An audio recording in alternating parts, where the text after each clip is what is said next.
ஒரே ஒரு இளநீ வாங்கினாலும் இந்த ரெசிபியை ட்ரை பண்ணாமல் விட்டுறாதீங்க. ரொம்பவே சூப்பராக இருக்கும். இது பண்ணுறதுக்கு ஒரு இளநியோட வழுக்க எடுத்திருக்கேன். இந்த மாதிரி வழுக்கையாக இருந்துச்சுன்னா ரெசிபிக்கு சூப்பராக இருக்கும். இதை மிக்ஸி ஜாரில் சேர்த்து தண்ணி பால் எதுவுமே சேர்க்காம அரைச்சி எடுத்துக்கலாம். இது லைட்டாக திட்டு திட்டையாக இருந்தால் நல்லாயிருக்கும். வாயில் தட்டுப்படும் போது அந்த மாதிரி அரைச்சி எடுத்து வச்சுக்கிட்டேன். ஒரு பவுலில் 1/4 கப் விப்பிங் க்ரீம் சேர்த்துருக்கேன். இதுக்கு பதிலாக நீங்கள் ஃப்ரெஷ் க்ரீம் கூட சேர்த்துக்கலாம். பீட்டரில் சாஃப்ட் பீக் வர அளவுக்கு பீட் பண்ணி எடுத்துருக்கேன். பீட்டருக்கு பதிலாக நீங்கள் விஸ்க் வச்சு கூட நல்லா பீட் பண்ணி எடுத்தோம்னா நல்லா சாஃப்டாக கிடைக்கும்.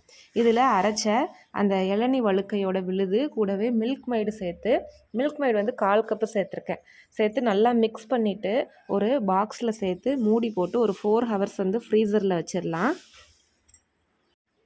இது நல்லா ஃப்ரீஸ் ஆனதுக்கப்புறம் ஓப்பன் பண்ணி பார்க்கலாம். இதை ஒரு கரண்டியால் இந்த மாதிரி ஸ்கூப் பண்ணி எடுத்து ஒரு பவுலில் போட்டுட்டேன். ரொம்ப சூப்பராக இருந்துச்சு. அந்த டெண்டர் கோகனட் ஐஸ்கிரீம் அப்படின்னு சொல்லி கடையிலலாம் கிடைக்கும். அதை விட வீட்டில் செய்கிறது அவ்வளோ நேச்சுரலாக இருக்கும்.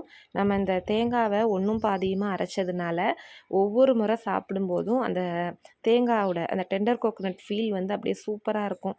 கண்டிப்பாக நீங்களும் ட்ரை பண்ணி பாருங்கள். இந்த வீடியோ பிடிச்சிருந்துச்சுன்னா உங்கள் ஃப்ரெண்ட்ஸ் அண்ட் ஃபேமிலியோட ஷேர் பண்ணுங்கள். நம்ம சேனலை ஃபாலோ பண்ணிக்கோங்க. தேங்க்ஸ் ஃபார் வாட்சிங்.